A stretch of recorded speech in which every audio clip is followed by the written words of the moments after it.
Yo, what's up, y'all? It's DJ Kamoflage. You're listening to another session of the KAMOPODs, the DJ Kamoflage Podcast. Just want to thank everybody who's been keeping up with these and everybody who's been downloading the new music, streaming everything online, going to the website, coming out to the events. Much love to everybody who's been a part of this camouflage movement and all your support. And I promise I'm going to keep making y'all happy. We're going to keep partying. I'm going to keep doing free mixes and all that stuff. So thank y'all for listening. On this episode of the KAMOPOD, we're going to be talking about requests.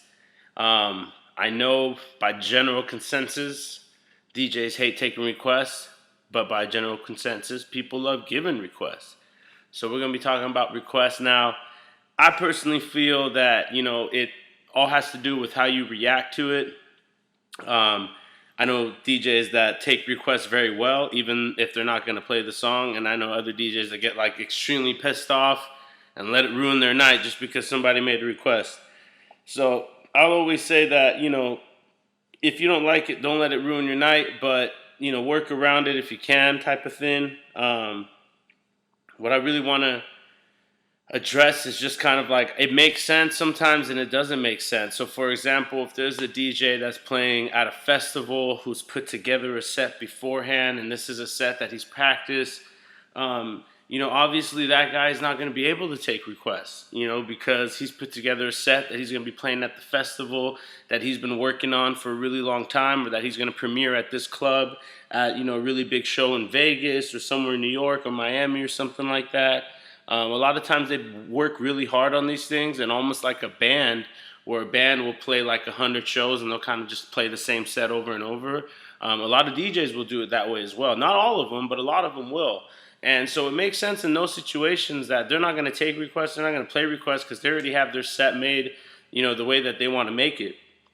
Other times too, they do that because they have lighting or some sort of visual show that goes with their DJ set. And so a lot of times they have to kind of have that pre-programmed or pre-set up, and so they'll have to kind of play the set the way that they play it without, anything different in it, because it has to go with the visuals or the lighting that they got going on.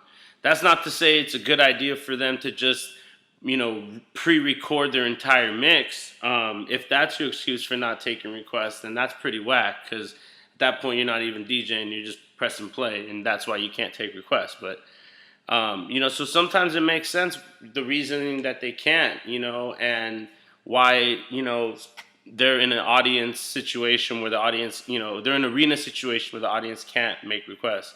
Other times you'll see at clubs that the DJ's kind of detached from everybody, or he's up on a booth stage area. You literally can't make requests. Some DJs love that, because they know, cool, no one's going to mess with me for the night. I can be up here and I can just do my thing.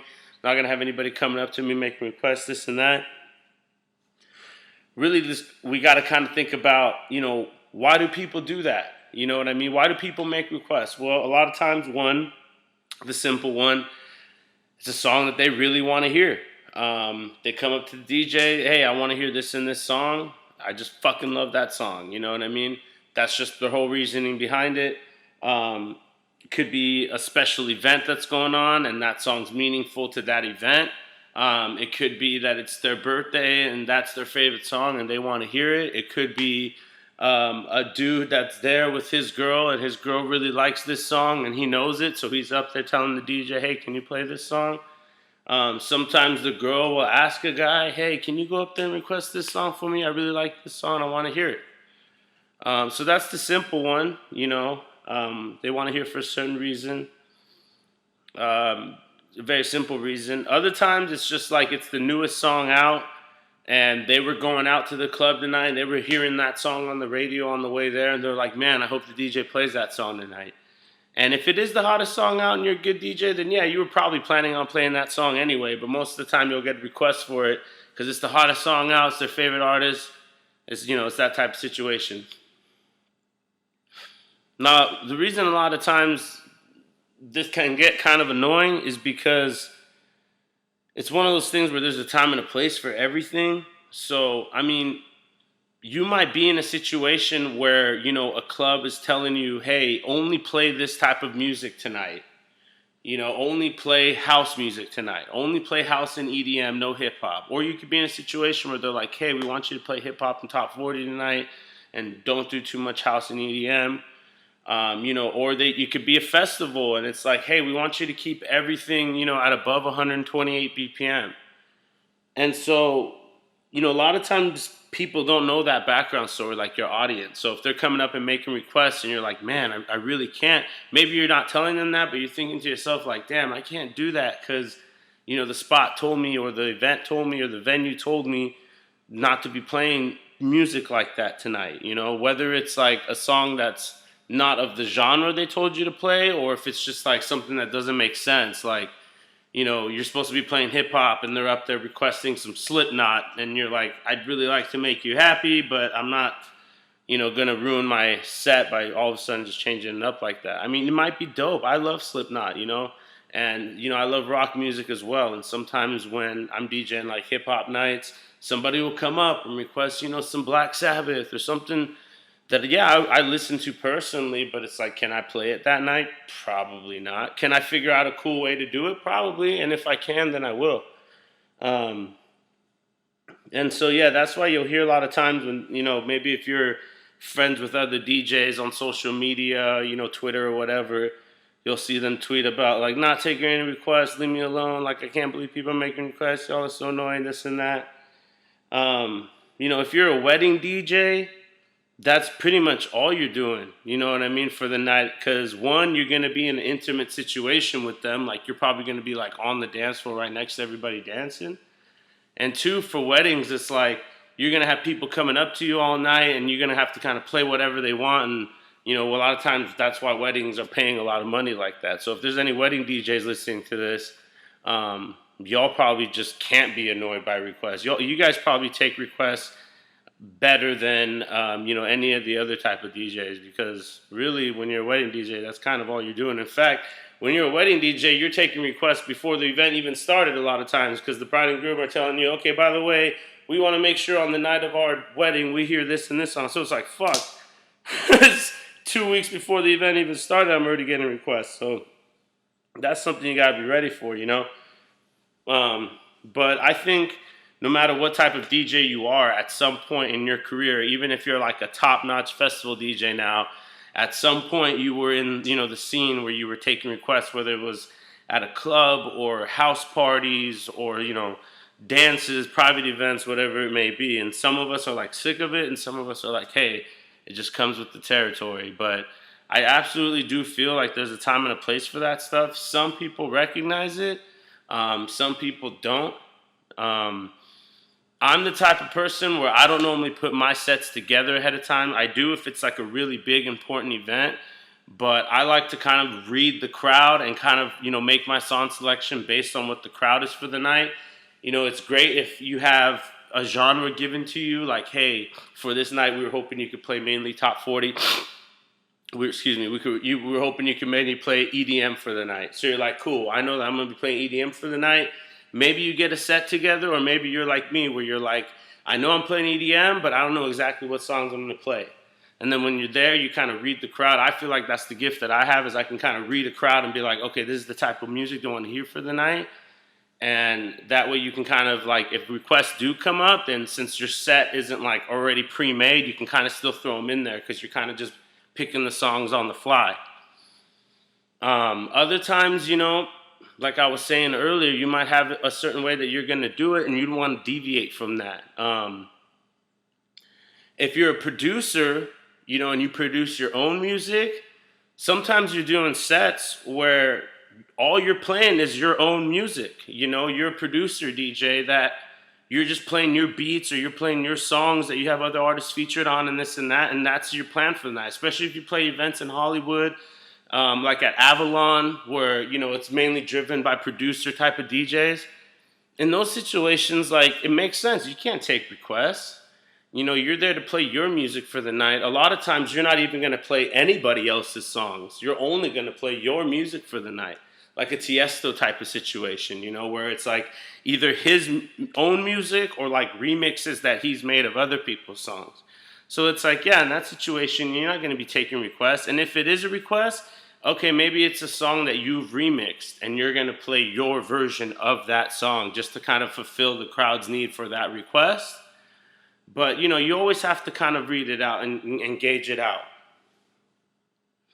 People will kind of make the request a lot of times, like, as if it's like, if you don't play it, you suck. You know what I mean? And a lot of times you have to kind of look at it like, okay, is that song really that type of song that's going to make or break my set tonight? Or maybe you were planning on playing it anyway. Maybe you're planning on playing it later, but you'll just happen to play it now because somebody came up and requested it. Sometimes you'll have it where it's a song that you like forgot about, but then someone will come up and request, hey, can you play this in this song? You're like, oh yeah, that song's the shit. I totally forgot about that. Yes, I can play that song. And then you'll play it. You'll be like, hell yeah. And maybe you'll add it down to your sets, in the future, because it was a song that you had on, on your drive, but you just kind of like totally forgot about it. And now someone's requesting, and you're like, oh yeah. Or like you'll find a remix to that song that you had been looking for a while. And you're like, oh hell yeah. So a lot of times it brings about good things as well. Other times, requests might come up because there's artists in the building for the night, and maybe the venue you're playing at will say, hey, we need you to play one or two of this person's song because this person's coming through tonight. Okay, well, hopefully in that situation you haven't already, put your whole set together and you're able to do it.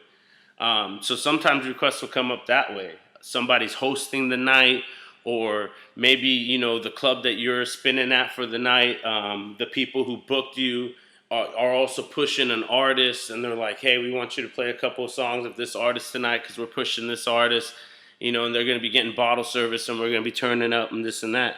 So, sometimes requests come in that form as well, and, those are times where you're just going to have to kind of deal with that. Or let's just say, you weren't planning on getting any requests, and all of a sudden the owner of the spot comes up to you. He's like, hey, you're a great DJ and all, but I really want to hear this song tonight. And it's like, oh, damn, can I do that? Or am I the type of DJ that's like no requests at all, and now the owner's asking me?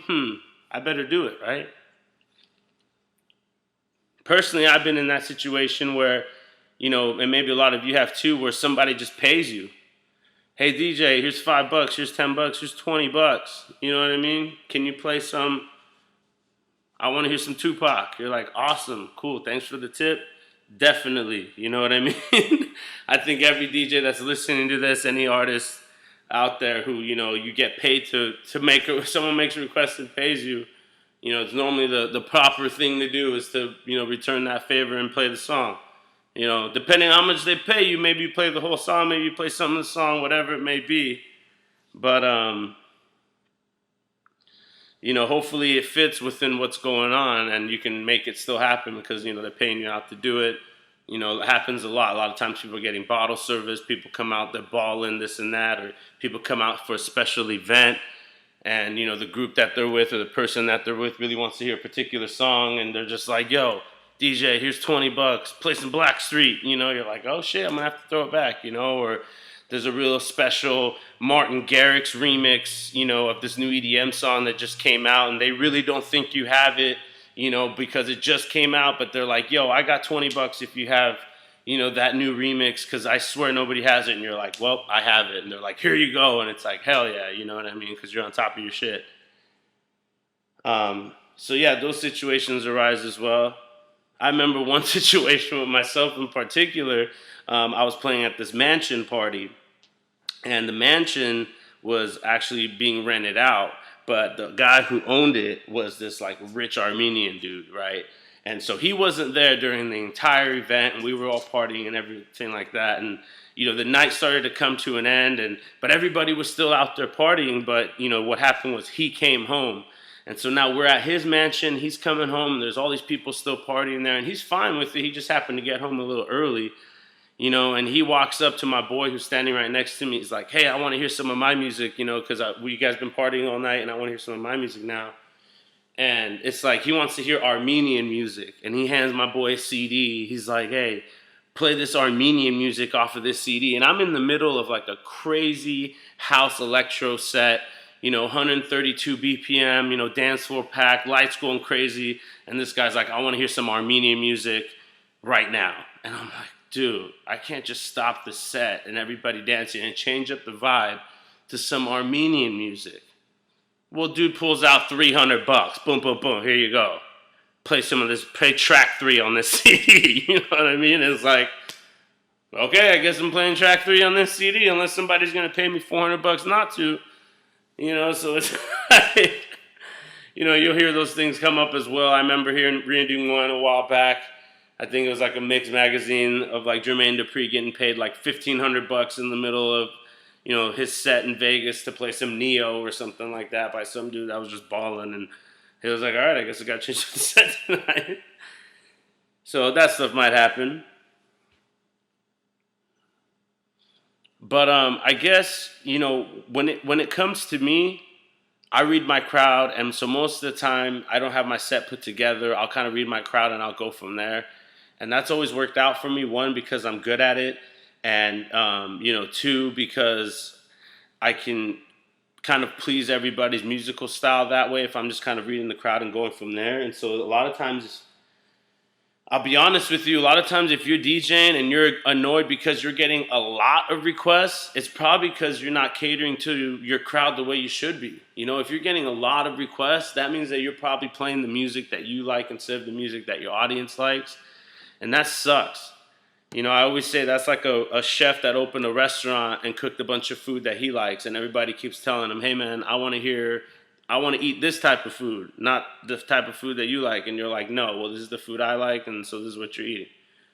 You know what I mean? So if you're annoyed by requests because you keep getting a lot of them and you get 5, 10, 12 requests throughout the night, and you're like, why do I keep getting requests? I just want to play my music, leave me alone. Well, you're probably, I'm not saying you suck, but you're probably playing to the wrong audience. You're probably playing in the wrong venue, and you're playing the wrong type of music to that place. And if you're stuck only playing that type of, you know, genre, then you need to start looking for venues that do that type of genre. Because, you know, honestly, if you're DJing, if you're an awesome DJ and the crowd likes you and you're moving everybody for the night, and, you know, everything's popping, everything's going really well, and people like your style, and they like your song selection, and it doesn't even matter about the songs in particular, but just the groove of the night is going well, you're not going to get too many requests.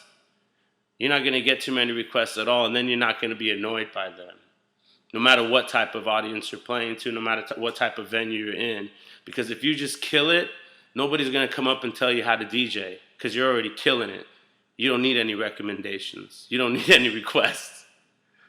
So for everybody listening, whether you're the request maker, the person that goes up there and makes requests, you know, this is kind of how DJs feel about it. And for the DJs themselves, if you like requests, fine. But if you don't, then make sure you're up there killing it every single night, every single gig, every single time you're up there, and you probably won't get too many requests anyway. You feel me? Yo, I'm DJ Kamoflage. This has been another session of the KAMOPOD. This one covered requests, and I hope you guys enjoyed it. We're going to have a lot more of these coming up, a lot more things popping. Make sure you guys check out djkamoflage.com, DJKAMOFLAGE.com, djkamoflage.com, and you can always get it, you know, on Twitter at DJ Kamoflage, and my Instagram, my Snapchat, and all that is the same. I really appreciate y'all.